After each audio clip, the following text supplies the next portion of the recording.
Oh, I love me some crossovers. Brice Lewis, yours truly, Cyrus Saatsaz, Bleav in Hawks. Golden Days, Brice. How the hell are you doing, brother? Great to see you. Hey man, glad to be back, man. I'm doing all right. How you doing today, man? You good?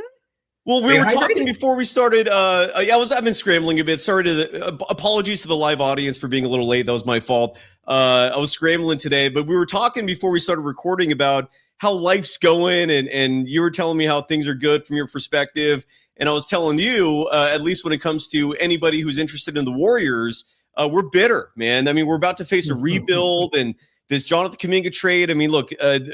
Golden Days and myself, we were advocating strongly for the Warriors to not make that trade, that they were blowing it, giving up a talent like that. And the Hawks are benefiting, man. They're reaping the rewards. Brice, if you don't mind, let's start there, dude. What is your initial feedback, your initial reaction? The last time we spoke, the trade had just happened. Mm-hmm. I don't know how many games have passed. What I do know is you guys haven't lost a single game since that trade, I believe. You're riding an 11-game winning streak. Everything looks golden for the Hawks, not for the Warriors. How are you feeling about the JK experience?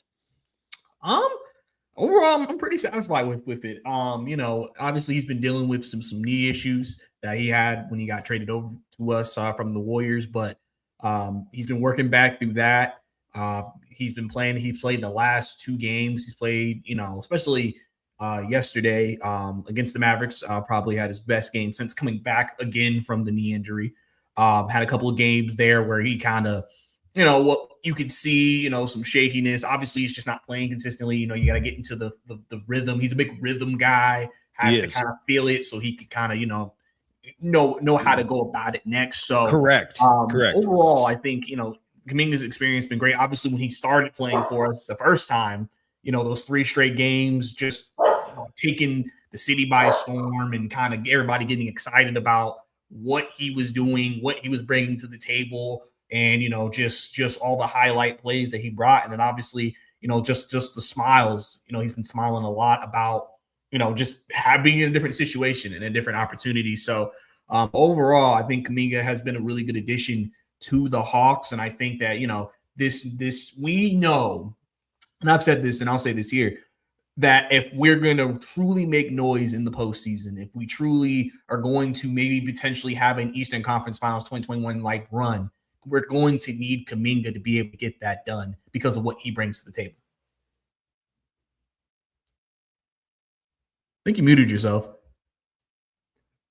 Muted. Thank you, Brice, for correcting me on that. Yeah. And I'm glad you brought up the part about rhythm, because that's something I've been saying regarding Kuminga's game. It's something I recognized fairly early on, and it's sadly something Steve Kerr never realized, or at least that he acknowledged it near the end of his tenure, where he did admit at the very end, I think this was the year 5 this season, that Kuminga's a rhythm guy, and I think he brought that up as an excuse for why he was oftentimes DNPing him instead of bringing him in for garbage time, because there was like a 5-week stretch where we did not see Kuminga play at all, and it was not because of injury. And then Steve Kerr finally did acknowledge, he goes, well, he needs his rhythm, he needs time out there, and we've been saying this for years, that to treat Kuminga like this role player is wasting your asset. It's misusing who he is as an individual if you want to get the most out of him, which in turn benefits your team.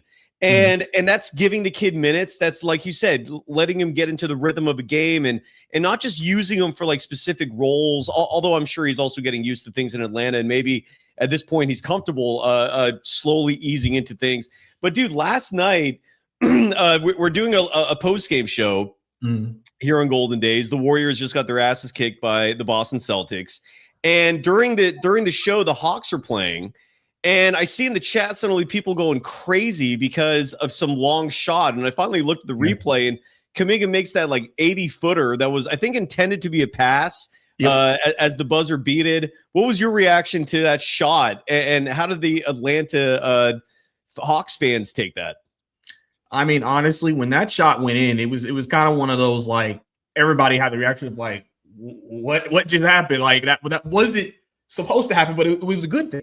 And so, I literally tweeted right after that. I was like, I think that might be the shot of the year, maybe. Yeah. Like, I mean, even though it was supposed to be a pass, that might have been the shot of the year. And so, I obviously, first it clearly shows his brother can, I guess if we need a late, time running down, we're not going to go over half court. Give it to Jonathan Kuminga because apparently he can make it from any part of the court, which, I mean, hey, that's always a secret weapon in and of itself. But, yeah, I mean, and then the Hawks fans, obviously, they ate that up. Obviously, they were just like, this is incredible. Wow, he did what? Like, it was, I mean, Hawks social media has been really pushing that 3-4 different angles of the shot. Like, obviously one of those ones that just, like I said, it's just the fact that it wasn't supposed to be that. He was just trying to do an outlet pass because somebody was already down the court, and then it ended up being a whole three-point shot technically. And it's like, oh, okay, that works too. So, I think people ate it up and loved it.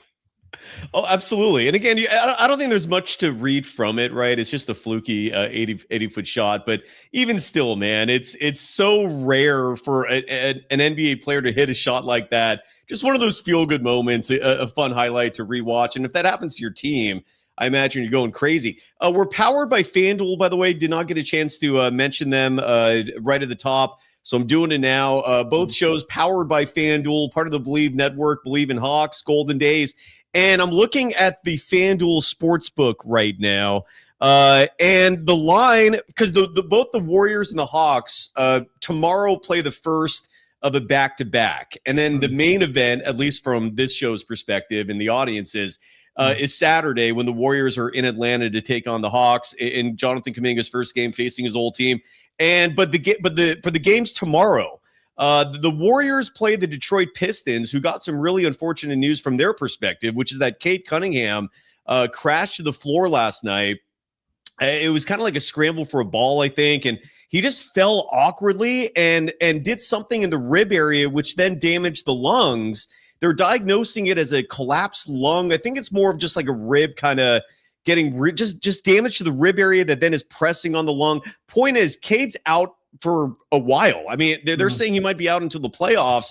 And funny thing is, Brice, and I was having a chat with one of my good friends and a friend of the program, Armando Laura, earlier today, because we've been talking about the Warriors being an atypical trap game, a trap game team for other higher echelon organizations, right? Like usually when the Warriors play a good team, they fall asleep on them because the Steph's out and they see the malaise.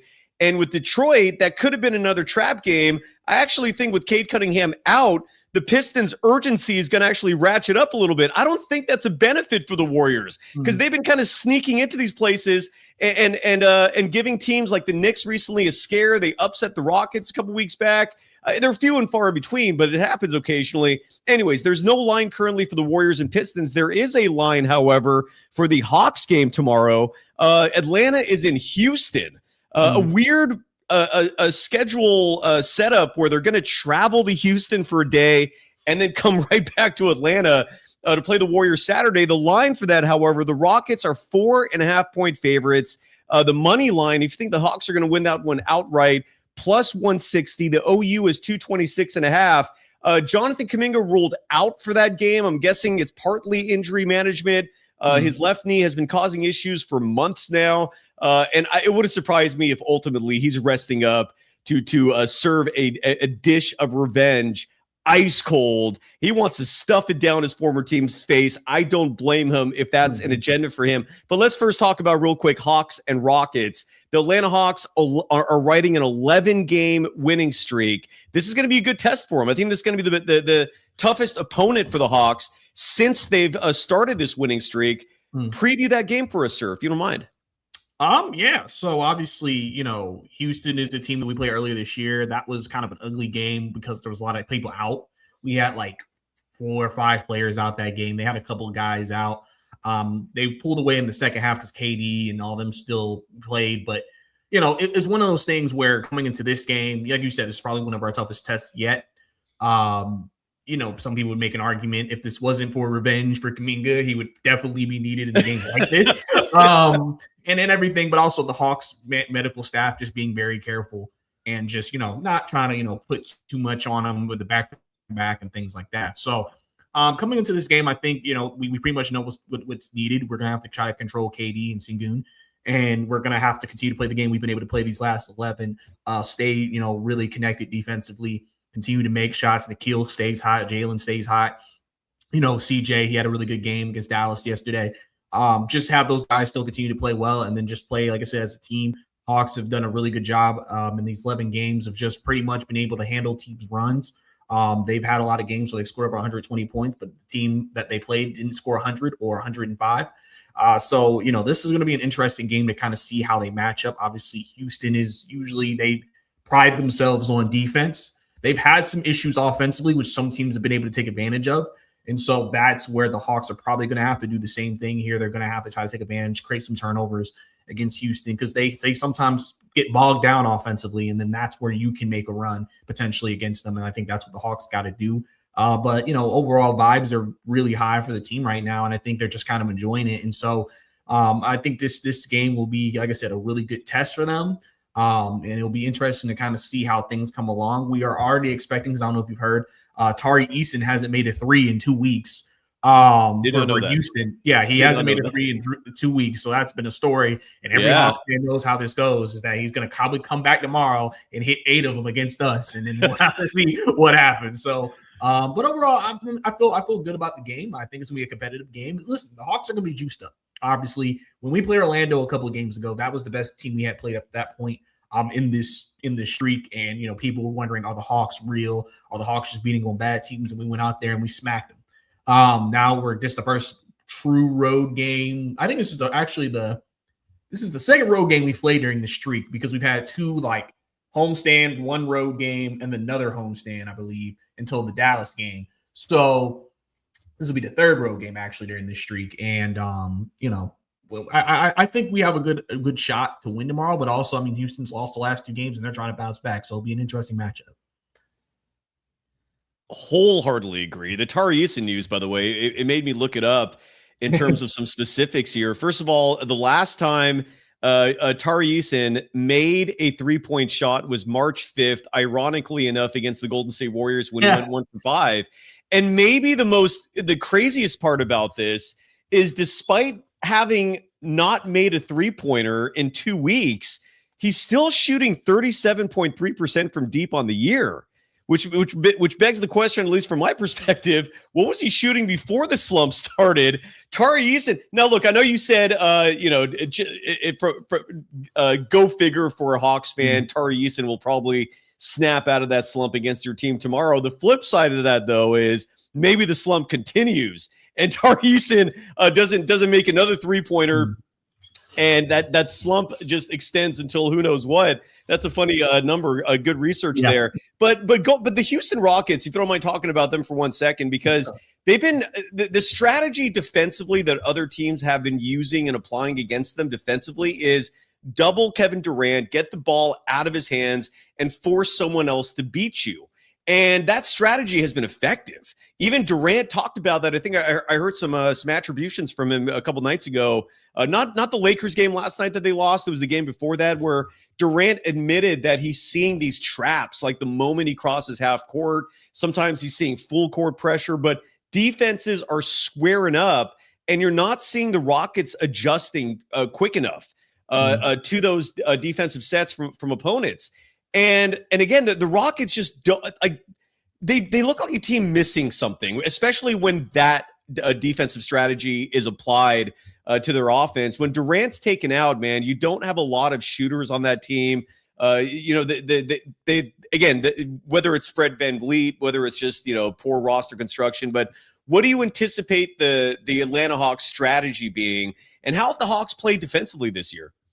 I think in this game will be interesting because it's a weird matchup because we really don't have a guy, quote unquote, that can guard KD like one-on-one, I guess.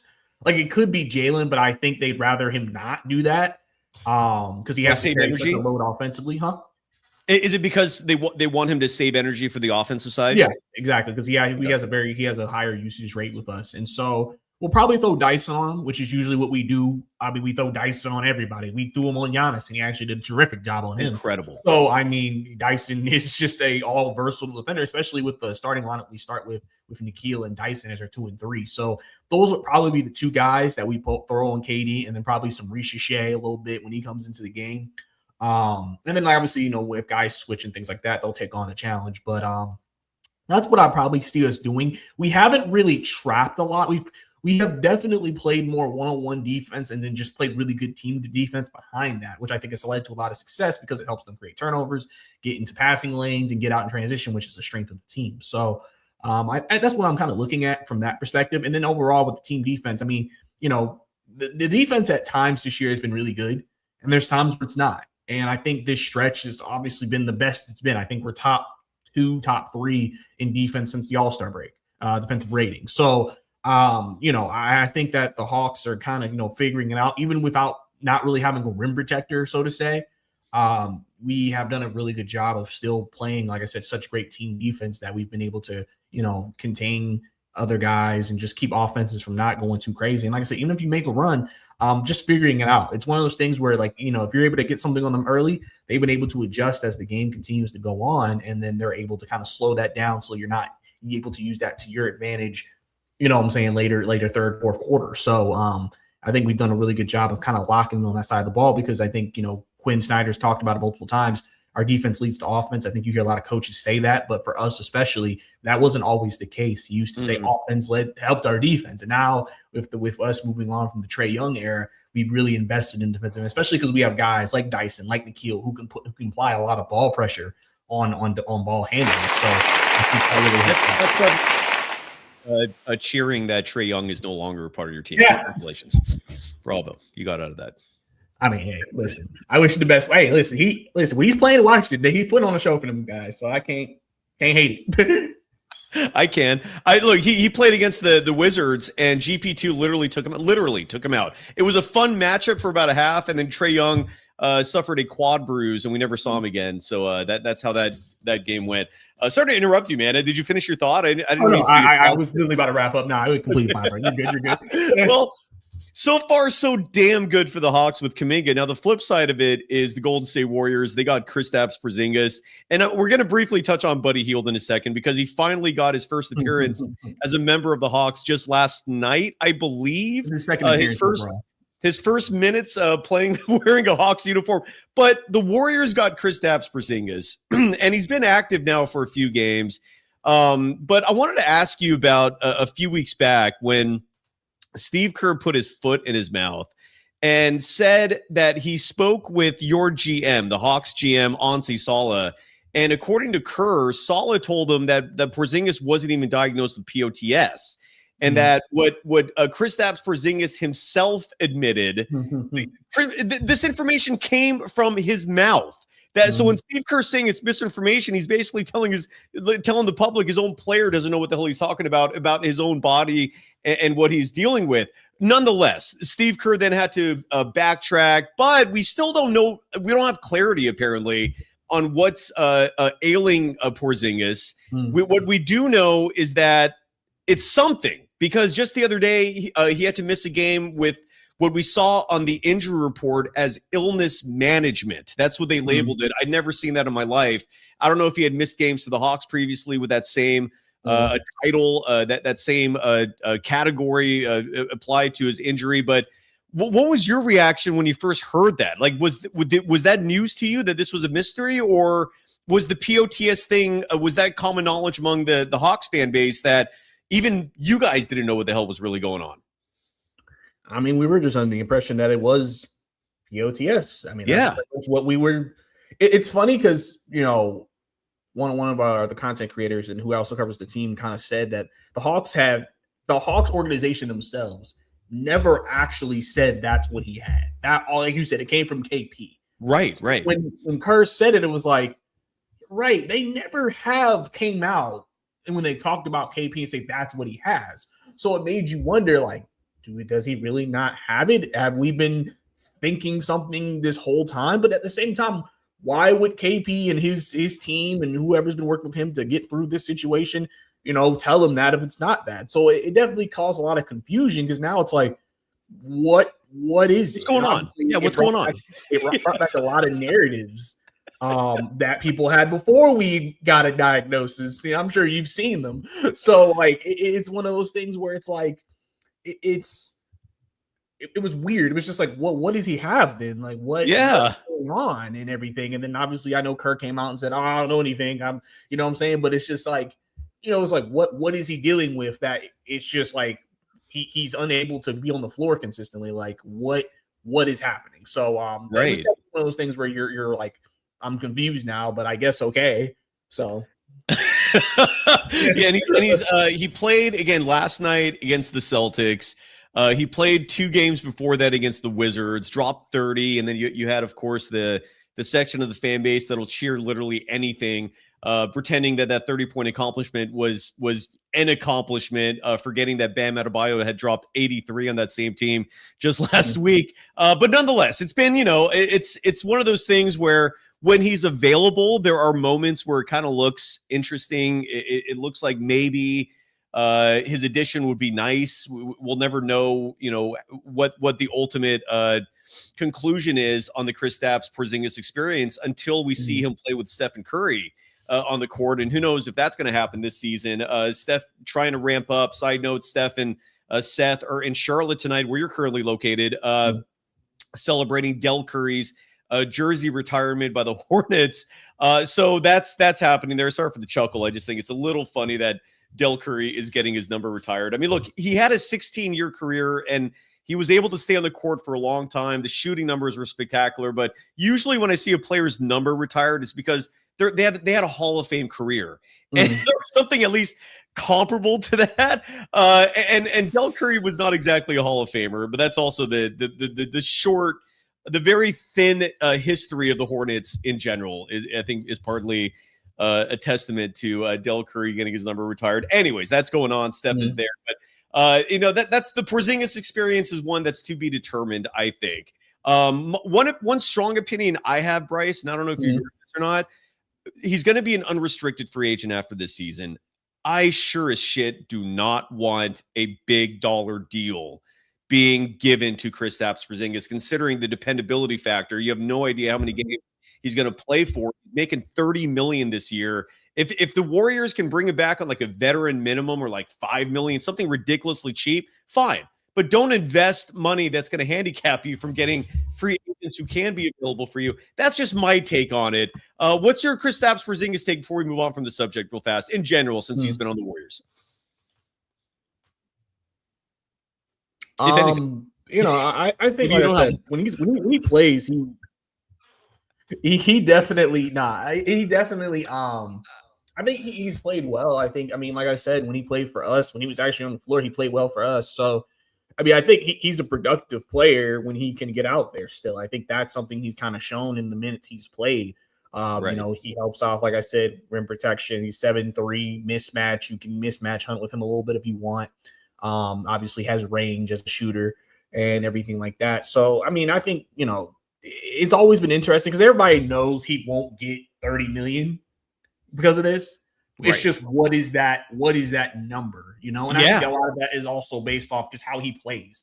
If he plays like 90% of the season for the rest of you and he plays really, really well, it's like, all right, well, we obviously want to make sure he's getting a fair deal. But then at the same time, I could see him doing a 2-year, 1+1, essentially 1 year and then an option year, just to kind of see, okay, where is he? If he's doing really well, maybe we can look, maybe that second option, second year is a bigger number, but more of a starting point, maybe if things work out, where you always have the ability to get out. Because like I said, right now, since he's on an expiring contract, if he don't play for you, he's off the books as soon as the summer hits. So you don't even have to worry about the brother no more.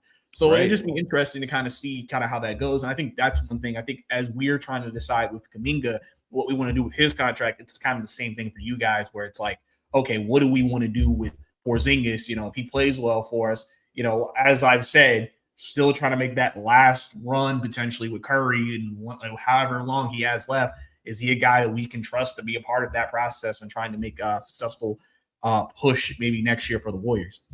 What do you predict? And I know this is not an easy question to answer, and your answer is going to be a guess for the most part, but in your opinion, what is your prediction for what Kuminga is going to get from the Hawks? Because Kuminga did a very brief interview with Jake Fisher that got published today. He's part of Mark Stein's Substack. And in that interview, he mentioned, or I don't know if it was because of that interview, but I've been seeing some news items dropping that the Hawks and Kuminga will likely not exercise the team option on his contract, which is what he's still owed for next year. He has a 1-year team option for about $25 million. The likelihood is he's going to opt out of that. The Hawks will come to an agreement on a new extension. What do you see that being? Is it going to be something long, like 5 years, $100 million? Is it going to be maybe something like 3 years, $60 million? I'm throwing $20 million out annually because I'm guessing that's going to be somewhere near what he gets. Maybe I'm wrong on that. I don't know. What's your prediction?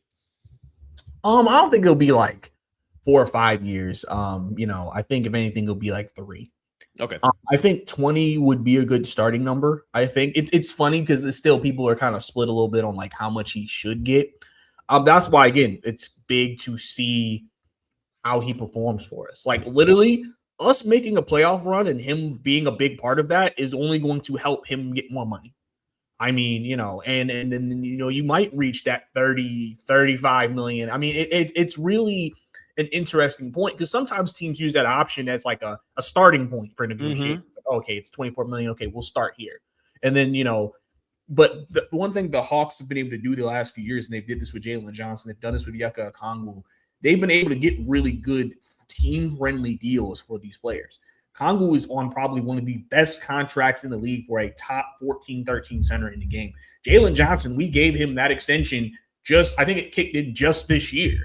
And he looks like he may be an MVP candidate, top 10 MVP candidate.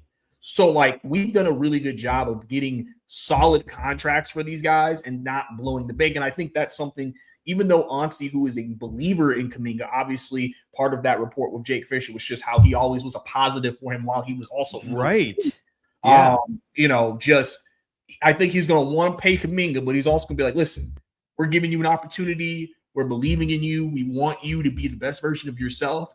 But at the same time, we also are trying to build something. We want you to be a part of it. So we want, make sure we have a fair number for both sides where you feel like you're getting what you deserve. But at the same time, we're not also putting ourselves in a position that won't allow us to build. Because remember, along with Kuminga and that potential extension is the draft pick. Because that draft pick could play a major part in the negotiations. If the Hawks get top 3, where essentially you may add an AJ DeBonza or a Darren Peterson, or even, if you get 5 to 7, if there's a forward in that range, how does that impact negotiations if the Hawks want it to go in that direction? Because now you have a full forward room with Richeche and Johnson and Kuminga and whoever the draft pick is, if that is the direction they go in. So I think that I don't think that's going to dramatically change his number, but I think it may make the Hawks feel like, hey, if we have an opportunity to acquire a guy, like just to say happens to be AJ DeBonza, what does that mean for Kuminga, And so I think that's going to be the interesting part. It's just kind of seeing how those negotiations go and what number they feel like is fair for him. Because I'm sure I wouldn't be surprised if it's a 2-year with a 1-year option for Kuminga, where, hey, let's see how this goes next 2 years. And then you're still young. You'll still be in the prime of your career. If you're balling for us, now we can start talking, right? Maybe a more bigger contract, depending on where we are as a team. And the problem with that idea is you need to have Kuminga and his representation, Aaron Turner, agree to that. And something tells me they're going to want some security with this next deal, because if you don't come to an agreement, you might lose him for nothing in a year. And so if you re-sign him for that team option and then he explodes next season and you lose him after that, that's going to burn. And that's the risk with not securing him for something that's longer term, like 3+ years. My prediction would be, I'm with you. I don't think they're going to give him a 5-year deal after this season, unless Kuminga plays in the postseason and the team goes deep, largely because of him. Then I could see the bag really opening up. But my guess would be like 3 years, 75, because it just occurred to me he's making 25 now. So 3 years, 60. That's the premise there is he's actually taking less annually than what he's making now. And I don't see that happening. So 3 years, 75 would be my guess. Maybe 3 years, 80, something like that. And for those who are not familiar with what you mean in regards to the Hawks draft pick, friendly reminder, Atlanta owns the Pelicans first round pick. One of the craziest stories last offseason that's still relevant today, because you guys are going to have that pick. And Brice, it ain't top 3, it's top 4 is what everyone's hyping up in terms of getting like a surefire type player, whether it's a Darren Peterson, whether it's a DeBonza, whether it's Boozer, I think Caleb Williams, is that the name of the fourth Caleb guy? Wilson. All four of those guys seem to be getting a lot of traction in terms of just the prognosticators feeling damn good about those guys. And and again, the Jonathan Kuminga experiment so far seems to be absolutely phenomenal for you guys. I'm so bitter about all of this, but what the hell can I do? And I'm looking at this. The one surprising thing about all this, in terms of your Hawks being on an 11-game winning streak currently, is despite winning 11 in a row, you're still the 8th seed. Like, and right now that I'm looking at the standings, the Hawks are tied with the Miami Heat, literally record-wise. Both teams are 38 and 31. I'm guessing Miami's ahead of Atlanta because of tiebreakers. Correct me if I'm wrong on that. The Hawks just beat Orlando the other day. I'm guessing that represented the biggest win of this winning streak. Mm-hmm. And if they beat Houston, I'm going to guess that will surpass this. But I bring up Orlando because they're just a half game ahead of the Hawks currently as the 6th seed. And then Toronto as the 5 seed is 2 games back. So basically the Hawks have run the gamut, winning 11 straight, but they haven't made leaps and bounds yet in terms of the standings. If they continue this run, I think then you're going to see them start making these jumps ups in the standings. Anything you want to add to that in terms of why the Hawks are currently the 8th seed despite winning 11 straight? I mean, obviously, I don't know if you noticed too, but like the Heat and the Magic also went on some winning streaks when we went on a winning streak. Gotcha. I think the Magic had a 7-game winning streak before we beat them. I think the Heat went on like a 7-game winning streak before they lost to Orlando. We have the tiebreaker on Orlando. We won the season series 3-0 right now. I think we have one more matchup with them next month. So we'll have the tiebreaker with them. Miami is 2-1 in their favor. We play them the last game of the regular season. So essentially they have the tiebreaker unless somehow that game comes down to a 1-game winner takes all for a certain spot. And then obviously, tonight, literally right now, I had to go check the scores. I mean, the Hornets are destroying the Magic. They're beating them by 30. And if they lose, we immediately jump to the 7th seed. And then right now, the Heat are playing the Lakers. Heat are leading. If they win, we'll be 7. I believe the Heat will be 6. Ooh. And then, but if they lose, then we'll jump to 6. So we're either going to be 7 or 6 by the end of this night. So we're going to be moving up. And like I said, it's going to be very important for us to keep winning because all of us have tough schedules. We have the 4th toughest schedule in the year. Heat got a couple of tough games coming up. Magic got some tough games coming up. So it's going to be a bit of a bloodbath, trying to get up the seeds and get up those ranks because obviously all those teams don't want to be in the play-in, especially us since we're known as a play-in legacy team and the Heat as well. So we're it's going to be interesting, but that's kind of like where we are right now. But we are literally on the verge of moving up and potentially out of the play-in as of tonight, potentially. JMU22 in the chat's writing, I think Zachary Risosha is actually better at the 2-guard spot and is bigger physically, but he's being blocked by Nickeil Alexander-Walker, who, side note, the other day, Brice, I was shocked to learn is averaging over 20 points a game. What the hell was Minnesota thinking, letting him go for nothing? Congrats on that. Dude, your front office, you guys basically got this your new GM from the Warriors, and all he's been doing is striking gold. Like, he's just hitting everything. The trade to get the 1st-round pick, Kuminga, Nickeil Alexander-Walker. I know he's not responsible for Jalen Johnson taking a leap, but still, man, like when someone's in charge, you got to credit that guy for good things happening. Kudos. Like, are you as excited about this as I imagine? I all I have is envy coursing through my veins right now. Just the worst personality traits that a human being can encompass is running through me right now. I'm livid at you guys, not you personally, obviously, but I'm just livid at the world. I'm envious. I'm just bitter, man, because your team's doing everything right, and the Warriors, I feel like, are doing everything wrong. And we don't know if it's going to be a course correction this offseason or maybe another year of this bullshit for the Warriors. Well, meanwhile, you guys are young. You're on the upswing. You got a GM who's making smart picks. You got a head coach who's got a head on a swivel and seems to understand what coaching actually means. Bravo. Are you guys feeling as good as they think you are? Nah, we're feeling great. Listen, it wasn't always. What are your thoughts on JMU, by the way, 22 as well? So sorry, I want to I'll talk about that first before I get into your point. I know that's something people have talked about because obviously basketball is becoming more positionless. Some people want Ricochet to play some 2. and then like Kuminga plays 3, and then maybe Jalen plays 4 and things like that. Only reason why is just Ricochet does not have a good handle at all. And in terms of our offense and what we need guys who have good handles and facilitate. So it's like when you're asking Ricochet to play the 2, you have to have a ball handler out there with it, or else you have none.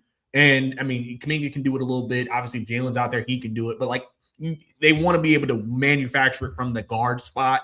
That's why you start with CJ, who can handle, Nikhil, who can handle, Dyson, who can handle, and then you have Jalen. So you have 4 ball handlers in that starting lineup. So I get why some people say that, but like, I mean, literally, Ricochet will probably, his role is going to probably be his role for a minute, because listen, at the end of the day, your job is to build a good team. So if you're going to win, you got to make sure you get the best players out there as you can and everything like that. So I'm not too, people are going to say that, and maybe one day he does, but I mean, I'm not too, uppity on Ricochet playing 2, at least right now in his career. But going back to your original point about, how I'm feeling is that, I feel great. I think the Hawks are put themselves in a great position. Like I said, it hasn't always been this way.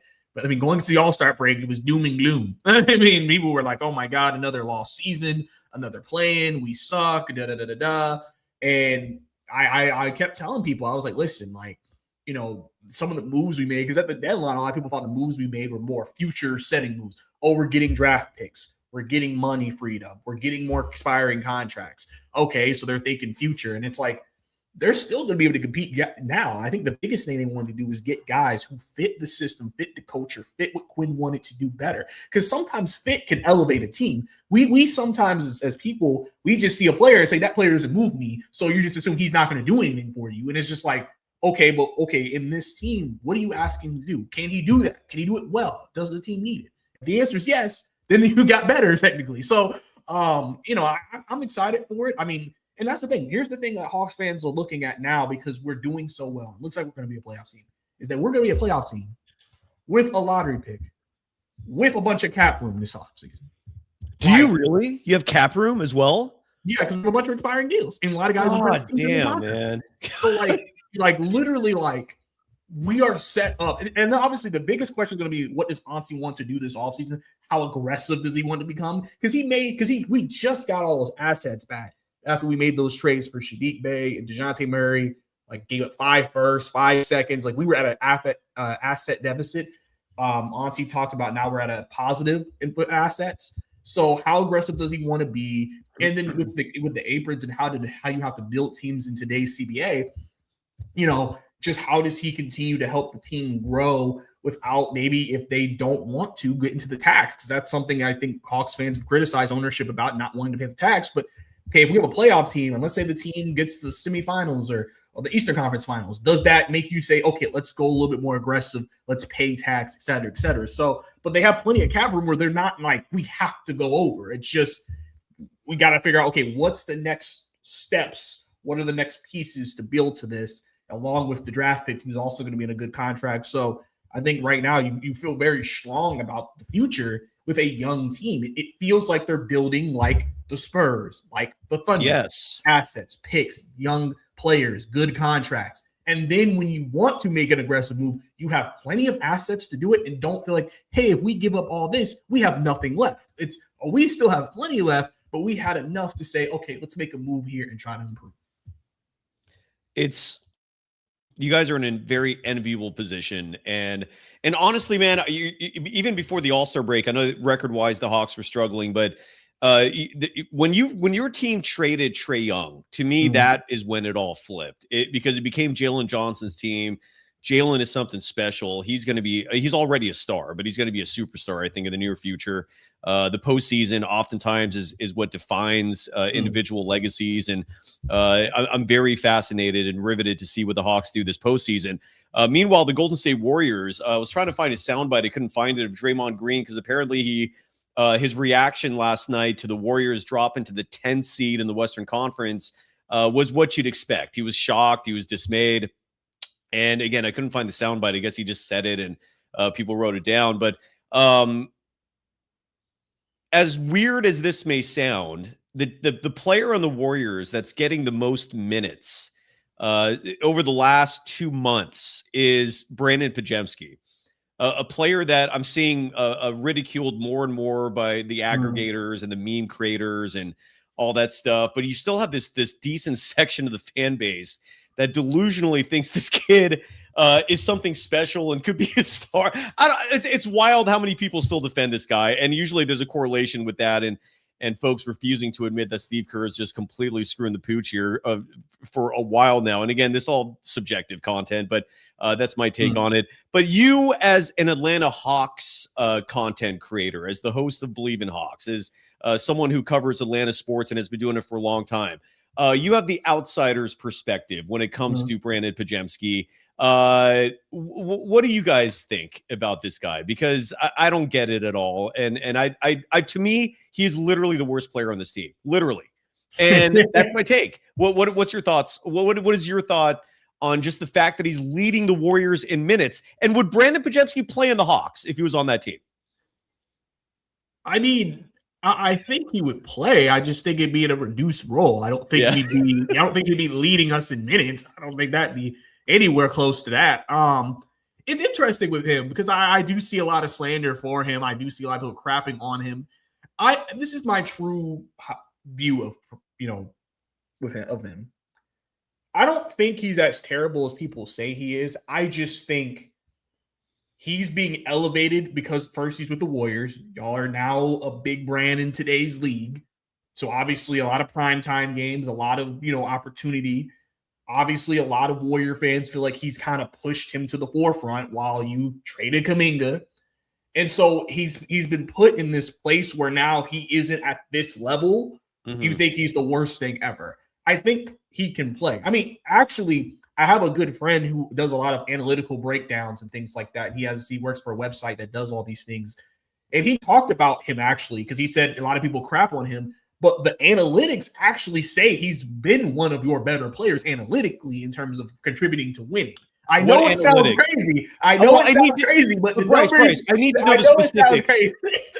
Well, it's not just that it sounds crazy. It's I hear that a lot from these folks who rely on a lot on advanced metrics, but I have zero respect for individual net rating. That to me is a grossly subjective stat, and you could use that to substantiate narratives that are not rooted in reality. So if you don't mind, next time talking to your friend, ask him what specific analytics he's looking at, because the only one that seems to pop routinely is individual net rating. And that was great in years 1 and 2 when he was in lineups with Steph, Jimmy, Draymond, Wiggins. He was always playing with the stars. Like he never played with the bench units. He was rarely like anchoring a lineups that did not have these superstars, Draymond Green, another one, surrounding him. And I did a massive deep dive into that because I was like, what is going on here? And that's what's going on. And you see his net rating stats this year plummeting because he's not surrounded by these superstar players. That's the only net rating. I'm sorry, that's the only analytic, if that makes sense, a stat that I've seen that could present him in a good light. So if you don't mind following up, because if there's something I'm missing, I'd love to hear it. But that's the only stat I keep hearing that helps support the argument for Podziemski, as well as individual net rating. And it's like, A, it ain't that great this year. And B, you got to look at it in a grander viewpoint, because there's 5 dudes playing on the court at all times. And if someone's playing always with Steph, Draymond, and then whether that third piece is Wiggins or Jimmy Butler, yeah, of course your net rating is going to be good because you're surrounded by future Hall of Famers, man. Am I making sense? No, it makes sense, because I was about to say, like, I know eye test is going to probably maybe say something different to you, and so I think he's fine. I just think that he shouldn't be your top 3 options for sure. No, I think he is a solid NBA role player, and there's nothing wrong with that. It's just like I said, with the narrative around him, with the Kuminga stuff, of how it feels like he gives him so much leeway. It makes him come off like they think he's about to become some star player. And then that's where everybody's like, what are y'all seeing that we're not seeing? So, I think that's kind of how I view that part for him. But that's why I said, if he was on my team, I'm like, he could be like a role player. He would be like a bench guy. I mean, he would be probably. Well, let me ask you this, just so we can get some clarity here. Would you play him over CJ McCollum? And if not, would you cut McCollum's minutes for him? No. Okay, now the same premise, because again, this is where like if you don't do a deep dive and focus on the nuance, it's easy to think that he could have a role on your team. But the moment you actually look at the finite details here, it becomes a challenging statement. Like, would he cut into Nickeil Alexander-Walker's minutes? No, honestly, if he's cutting in anybody's, I think he would just replace Corey Kispert, to be honest with you. Would you do that though? Like, is he a better player than Kispert? I think they're around the same player, to be honest with you. Like, I don't think it's like, that's I mean, fair. Kispert only plays like 10 to 12 a night. That's for fair. So, I mean, it's not like he's playing a ton for us either. Like, obviously, if he has it going, like, if he's hitting shots and he's, all right, yeah, he's going to play more. But like on a nightly basis, I'm like, I mean, he could be like, so we play 5 guards? He'll be the 5th guard. Essentially. Gotcha. I like that. If that to me is a rational comparison. Corey Kispert. Are you happy with him, by the way? Because you guys got him in that Trae Young trade, and I know he had one monster game, but you surround that with a whole bunch of what? What's your take on Corey Kispert? I think Kispert's fine. He hasn't really been fantastic for us, especially if you look at the numbers. Let's go to the net positive. The net positive does not actually go in his favor. There's been a lot of games where he's in the negative. He's not a great defender. And then it's like what you always get when you have shooters. If he's not hitting threes, what does he do for you? Now, Kispert is more willing to like put the ball on the ground, go to the basket, attack, and try to create off of that. Which I think because he had a game where he had like 7 assists, so like within our offense he could work. But I also think the unit we put him with isn't ideal to him because we also have CJ and then Jock Landale, who are obviously our 2 worst defenders. You know what I'm saying? So you put him out there, that's not going to look great, but. I think overall, I think he's fine. He's just not someone we can play a lot. It's just, he's limited. It's like if he has it going, great. We need the ability to space and shoot threes, but he's also not someone who's like, oh, yeah, he deserves to be getting 20, 25 minutes tonight. I mean, Hawks fans are already asking, what can we get for him this offseason? Are we going to Terrence Mann him? Can we get 2 seconds? What can we do with him? So that's kind of how we man him. I like the verb there. Yeah, and look, if I'm the GM of the Warriors and the Hawks are like, hey, do you want Corey Kispert for Brandon Podziemski straight up? Like, I'm saying yes before he can finish that sentence. And Corey Kispert this season is averaging 19.4 minutes per game. If I look at the game log to see if that number goes up or down in terms of his tenure with the Hawks, that number went down. So, for example, in the month of March, Corey Kispert is currently averaging 14.6 minutes per game. If Warriors fans want to know a very hard yet very pragmatic truth, if Brandon Podziemski was averaging 14.6 minutes per game and not 37, 38 minutes per game, which is what he's getting most nights now, no one would be talking about him. No one, like all the negativity that some people are sensitive about would not exist. It's just Steve Kerr props this guy up, and he's not someone that should be propped up, at least in my opinion. But that's just me. I don't know. And I'm looking at the injury report here, Brice, for both teams. The Atlanta Hawks, again, playing the Houston Rockets tomorrow. On the injury report, the team's two-way players, or at least 2 of them, Ray Dennis and Keshawn Gilbert, listed as doubtful. I don't know how often they're traveling with the team or if they're with the G League squad. Kuminga is out for tomorrow with the left knee injury management. And Asa, or is it Asa or Asa Newell? Also Asa. A G League player, apparently. Asa Newell, listed as doubtful. Because he's injured, because he's going to be on a G League assignment. So I think that the bottom line in terms of health for the Hawks is you guys are fine. Yeah, I mean, honestly, we've had years where we have had every night 3-4 guys on there questionable, and we're just trying to see who's going. And I think that scars Hawks fans sometimes, because when Kuminga's been on the injury report, they'll be like, oh my God, why is this happening? And I'm like, and it's funny because I'll give you some tidbit. There's been a guy who's been like feeding me some information about Kuminga. Apparently, I guess he has a connect to him, and he's been telling me about his injury and everything. And like overall, Kuminga will be just fine. They're just being super careful because since he had to go back and sit out some games. And so, I mean, I think they're planning on ramping him up. Like I said, he'll get more minutes against the Warriors, and then should be no restrictions in April if everything goes normal, no setbacks and everything, and then Kuminga will be full force. Because like I said in the article, Jalen Johnson talked about it. He's Kuminga's waiting to be unleashed.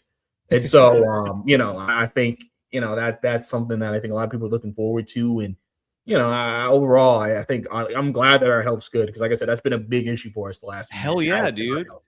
Congrats on that. And you folks play the Rockets tomorrow. Steven Adams is out for the year with the left ankle surgery that he's had to have. The only besides him, Fred VanVleet is out for the year. We know that. Jayshawn Tate is out with a right knee sprain. And then Tristan Newton is a two-way guy, so he's not going to be playing because he split the G League squad. So two relatively healthy teams, Jonathan Kuminga notwithstanding the long-term injuries by the Rockets, Steven Adams and Fred VanVleet notwithstanding. And then for the Warriors, who played the Detroit Pistons Friday, the Pistons currently do not have an injury report. They actually are playing today. I don't know if they're playing like at the second, but so they don't have a report. The Warriors, besides the obvious ones, Jimmy Butler, he's out for the year. Seth Curry is out with the left adductor strain. Al Horford is out with what they're now labeling as a right soleus strain, which originally was a calf strain. I'm guessing now that has more to do with the foot. Moses Moody is still out with a right wrist sprain. Quentin Post is questionable with a right foot injury management. Stephen Curry is still out with a runner's knee. LJ Cryer listed as probable with left hamstring management. He's been dealing with that all season. So that is your lengthy injury report for the Warriors as they get set. Did you see the Michael Porter injury report? Excuse me, what? Michael Porter Jr. injury report, like from like a day ago. No. What did it say? He had like it was like right hamstring awareness was the injury listing. What does and people were like, what does that mean? Does that mean they're just aware of an injury? Nobody's ever seen that listing before. Right hamstring awareness. Was there clarity on that, or like? Well, today he got a new re-diagnosis where he has a hamstring injury. I think it's like strained, and he'll be out for he'll be reevaluated 2-3 weeks. But like yesterday, I was like, what does that mean? Yeah, it's they're calling it a strain here. It's a left hamstring strain. But you're saying it was originally awareness? Yes, it was left hamstring or right hamstring awareness. They're getting cute with these things. By the way, the Pistons are on an earlier injury report. Here's what I can tell you about Detroit. Again, the Warriors playing the Pistons tomorrow in Detroit. Cade Cunningham is out indefinitely with left lung pneumothorax. It's a collapsed lung that, again, came from that injury yesterday where he fell hard. And it was partly because of the ribs pressing up against the lungs. Just an ugly injury. I hope he's okay soon. Isaac Jones, Bobby Klintman, Wendell Moore Jr. are all playing with the G League squad. They're going to be out. And Big Stu, Isaiah Stewart, this is actually, I think, going to benefit the Warriors. He's going to be out with the left calf strain. So that's the injury report for the Detroit Pistons. And then again, we don't know what the spread is going to be. Do you have a prediction for? I'm gonna safely assume that the Warriors will be underdogs in Atlanta. Do you think the Hawks will be a heavy favorite? What's your prediction there? I think we'll be like a 5 point, okay, 6 point. Fair, yeah. I don't think it'll be anything crazy. I think you'll get the normal home points and then just, whatever outside of that. So, I mean, like I said, last time we played you guys, I think we won that matchup. So yeah, you did. You would assume that the teams are heading in two different directions. But again, I don't know. KP might be I don't know if KP's playing back-to-back, so I don't know if KP plays tomorrow. If that means he's going to play against us. Good question. I didn't see him on the injury report, so, I mean, usually that means he's going to play.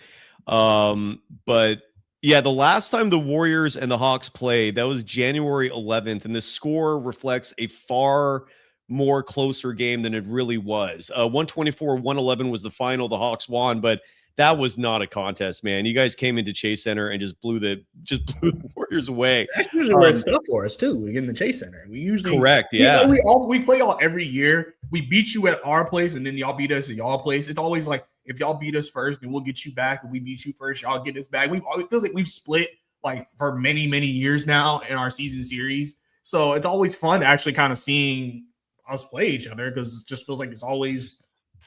Honestly, it's always kind of really good games when we play each other. Not this year. But again, the first game was what your team comfortably won. And then something tells me that pattern will be snapped this season. I do not see the Warriors going into Atlanta and winning that one. My strong prediction is JK is going to have a night. He's going to be motivated. And one of many positive attributes I've found from Kuminga is pressure does not faze the kid at all. If anything, he rises up when the pressure's on him. So I'm going to predict the Warriors are going to just win handily. That would be my guess. I could be obviously mistaken on that, but yeah, we'll find out. Again, Warriors Hawks Saturday. That should be riveting. Are you going to be? Is Bleav in Hawks going live after the game? What's the coverage looking like on your side? I work Saturday night, so I mean, I'll probably do a podcast after that because I usually try to do podcasts, especially after wins. I usually try to do that as soon as I can. So, I mean, yeah, if everything works out like some people expect us and we win, I'll probably have something up. If not that night, definitely the next morning for sure on the podcast. So definitely going to, talk. I mean, I'm going to talk about it anyway just because of revenge game, KP's back, Kuminga. There's just so many storylines going into the game that's just like you got to talk about it. So definitely going to be on top of that. So before we go, unless there's topics that I missed that you want to bring up, Brice, and obviously feel free to do so. This is a crossover. It's your show as much as mine. I started a new segment called This Day in Warriors History, and today we could cover both teams. You got something up your sleeve too, right? Yeah. You have or not? You don't have to. I mean, no. I got you for sure. Okay. Well, we got an open for this, and again, this is a fun little bit just to revisit the old days and considering where the Warriors are heading direction-wise. And then the Hawks are doing this. Folks like me have to now start relying on gimmicks like This Day in History to keep things interesting. Whereas if you're covering the Hawks, all you got to do is talk about your team, and that's riveting enough. I digress. This Day in Warriors History. Sorry, This Day in Warriors and Hawks history. Good evening, and welcome back to The Story. This is old-timey news anchor. Adept in news coverage never before seen in the Bay Area. A little elevation sensation. Hello, my baby. Hello, my honey. Hello, my ragtime gal. Yeah, on this day in Golden State Warriors history, and Brice will have something for the Hawks. I found two interesting occurrences that occurred on this date. We're recording on March 19th. First up, this date in Golden State Warriors history, on March 19th, 1972. I'm going back before both Brice and I were born. The LA Lakers beat the Warriors on this date in 1972. How many years ago was that? 54 years ago. 162-99. Which at that point represented the most lopsided victory in NBA history. Which then begs the question, what is the most lopsided victory in NBA history currently? And that is not the current biggest blowout in NBA history. The current biggest blowout in NBA history occurred back in 2021. When the Memphis Grizzlies defeated the OKC Thunder 152-79, a 73-point win. In 1991, the Cavaliers defeated the Miami Heat 148-80 for a 68-point win. And then in 1998, the Pacers defeated the Portland Trailblazers 124-59 for a 65-point win. So the Warriors losing by 6-3 to the Lakers is now the fourth biggest blowout in NBA history. I have one more storyline, Brice, to drop on you before we hear about what happened to the Hawks on this date. But any thoughts on the blowout, Brice? Any reaction? I just learned something. I didn't know. I knew about obviously since that's more recent, the Memphis one. I didn't know about the other two though. Yeah, so, me neither. This is new to me too. Yeah. Now I guess I'm getting the lore up. I guess I'm coming on Golden Hawks. I'm learning things. I'm acknowledging coming to you like, wow, Shoot, man. I mean, hey, I gotta come back for more.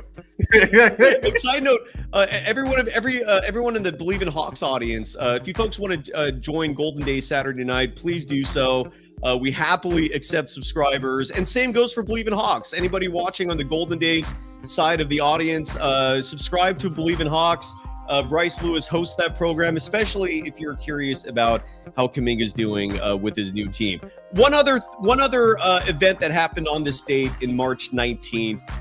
This was back in 2016 when the Golden State Warriors eventually won 73 games.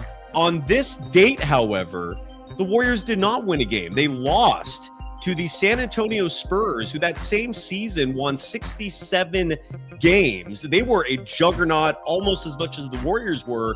And Golden State went into San Antonio on March 19th and lost 87-79, extending a losing streak in San Antonio by the Golden State Warriors to 33 straight games. Side note, I was at that game. I was in Texas in San Antonio. The great Raymond Ritter set me up, and I thought, of all the games that I'm going to go to, I'm going to guess the Warriors will win this one because they're on the way to winning 73 games. And no, they did not win. I thought the score was the most interesting part of it, though. 87-79, a very low scoring affair. The 73-win Warriors dropping just 79 points on this date, but the Warriors would go on to make the finals that season and then lose in heartbreaking fashion. So what do you have for us, Brice, in terms of the Atlanta side of things? I don't really have anything like super special, but something that's a positive in Atlanta Hawks history. On this day, 1993, Dominique Wilkins, the Atlanta Hawks, they went up, played Minnesota Timberwolves at the Omni. Remember that? The Omni. Yeah.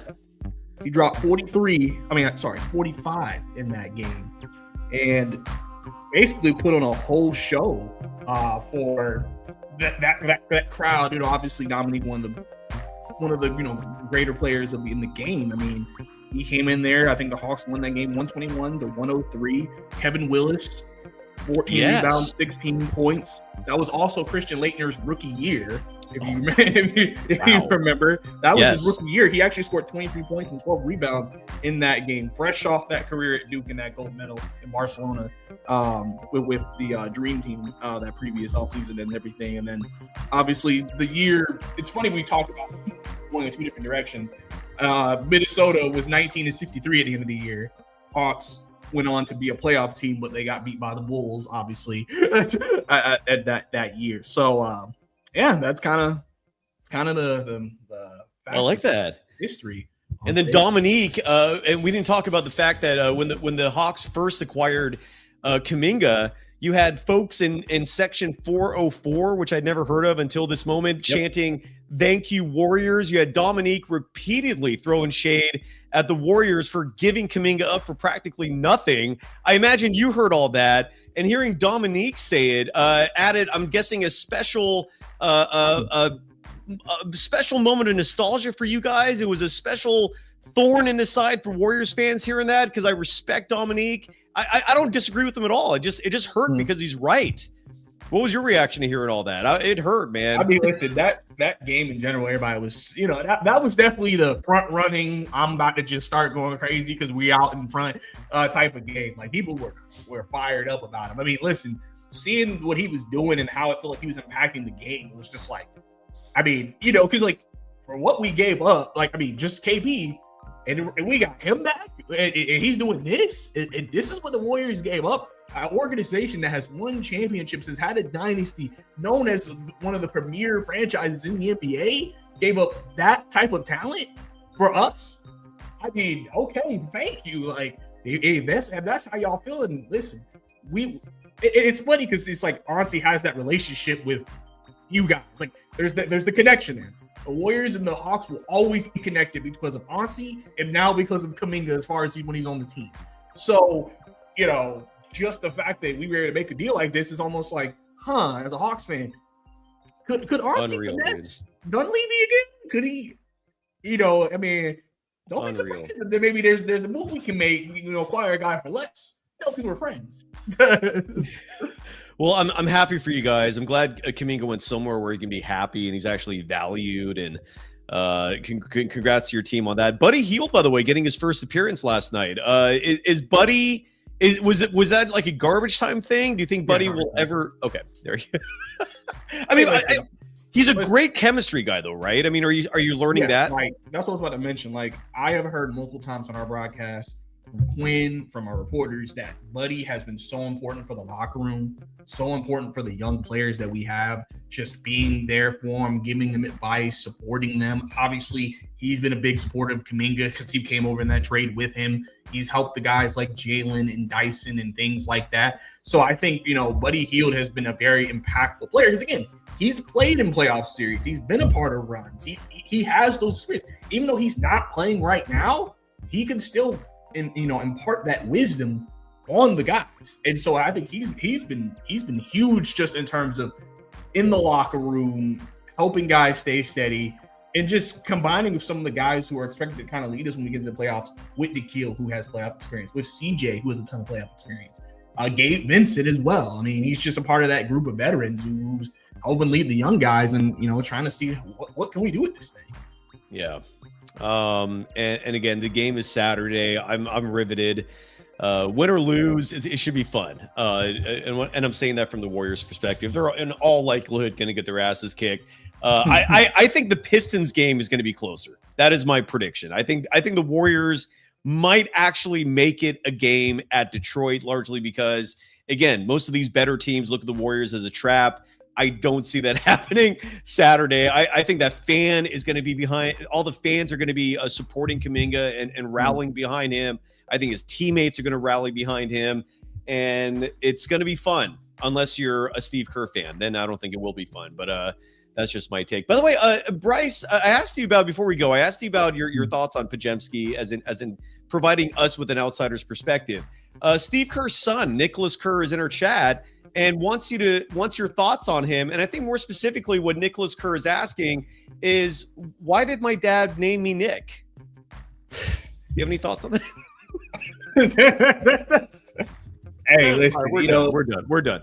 All right, we're done. And again, the moment Saturday Night Live broached into that territory, it was open game in my book. Like, okay, SNL is now cracking jokes on this. We're gonna have fun. Yeah, make that make sense though. I'm looking forward to the media person who actually brings that up with Steve, because no one has an answer on that. Like, why would you name him that? I had a friend in college. Her name was Liz Hunt. First name Liz, short for Elizabeth. Last name Hunt. And until I met her, I used to always think, and I was very young back then. This was straight out of high school. And I remember thinking even back then, if someone's last name is Hunt, you don't name them Michael, right? If someone's last name is Hawk, you don't name them Michael, right? Her brother's name was Mike. Michael Hunt. You can say for yourself how that sounds. Same premise. Like, what are you thinking? I'll leave it there. Brice, tell people how they can follow you on socials. Tell people how they can subscribe to Bleav in Hawks. Promote away, sir, before we go. Yes, sir. I appreciate you always, man. Yeah, always. Thanks for playing along, too. So you can definitely subscribe to my channel, Brice 2K Sports, or Bleav in Hawks if you just want to look up the show title. If you want to keep up with Kuminga, how he's doing, what he's been doing for the Hawks, I have been on top of that in my 10 years so far in the Kuminga era. So if you want to definitely hear about that, hit that subscribe button. Comment on anything that you feel like, you hear, you want to put an opinion on. Also available through audio, any audio podcast platform, Google, Apple, Spotify. Definitely go ahead if you don't have time to watch it on, your TV or phone. And then also follow me on Twitter at Brice_2K, BRICY_2K. If you want to catch up with me, interact, just keep up with any live tweets that I'm making during some of those moments of game and things of that nature. So, and then, we just kind of just keep it going, obviously, with the winning streak and, potential playoff push that we're making here. We have a lot of good content coming out. Definitely gonna have some people on to the show, and then definitely we're trying to knock it out the park and give the coverage to the people that want it. So beautiful. I keep seeing this name Desmond in the chat. I don't know what the reference is to. I have a bunch of he's a content creator in the Hawks community. Oh, he's actually pretty popular. Is he a good dude though? I mean, Yeah, he's cool. I've been on his show before. Like he's cool. Okay. Like it's a very barbershop style, free form. You just talking, but it's a good time. And he's a great dude. He lives in Texas. He went to the Dallas game. I don't think he's going to the Houston game. I'm not sure, but he's great, man. I love him. I'm trying to think who's going to defend Kuminga when they play. Like the Warrior, like I don't even know who on the Warriors would defend Jalen Johnson. I mean, maybe it's Draymond Green. Maybe I know Guy Santos is going to get a lot of work, but for a team like the Hawks, like that's the kind of team that gives the Warriors real issues. Like a team that's just stacked with wings, like 6'8" wings. Like the Warriors don't have an answer for that. And I'm looking right now. It's like, okay, who's going to really defend this duo? And Moses Moody's not going to play. So it's either going to be Guy Santos. I'm guessing Will Richard will get that assignment. I'm guessing GP2, despite being 6'2", will get that assignment. Maybe Malachi Leons will get some of that work. Hey, you still got to figure it out when him and Jalen are both on the floor. Exactly. Well, that's where I'm getting at. And that doesn't even include like Nickeil Alexander-Walker. Do the Hawks? Does your offense struggle a little bit when you have both Daniels and Okongwu on the floor, or is your offense running smooth regardless? That's pretty smooth. God damn. Like the way, listen, Quinn Snyder's an offensive genius, so he knows how to make some stuff work. But I mean, yeah, the offense has been pretty good when they're both on the floor. Yeah, Sharia saying Guy Santos and Draymond Green will be getting the bulk of that assignment. And all I have to say to that is the Hawks they're gonna have some fun. They're gonna have some. Are you gonna be at the game or no? No, sadly I will not be at the game. I will not be at work that day. So, but I will definitely be watching as I am waiting for my job to be over with and not into the game. I love it. Brice, I appreciate this. And by the way, I don't think I plugged my stuff. You can follow me on Threads and Instagram @DogWild. By the way, your Twitter handle is also on Threads. I just tagged you. I learned that today. Oh, yeah. I don't know if you're active on Threads, but your handle is there. The same handle. Anyways, @DogWild on Instagram and Threads, @SurfJournalist on Twitter. The program is on both platforms at Golden Days Pod. We're going to be live tomorrow night with the Professor Armando Laura immediately following Warriors Pistons, and then Saturday coming to you live again following the Warriors and the Hawks. Brice, congratulations on covering a team that is just doing this, brother. That is it's a good place to be. Hey man, it's fun. It's fun. I'm really enjoying it. All right, man. Are we done? I think so. Anything else? I think I'm good. I'm good too. Thanks, everybody. Bye-bye.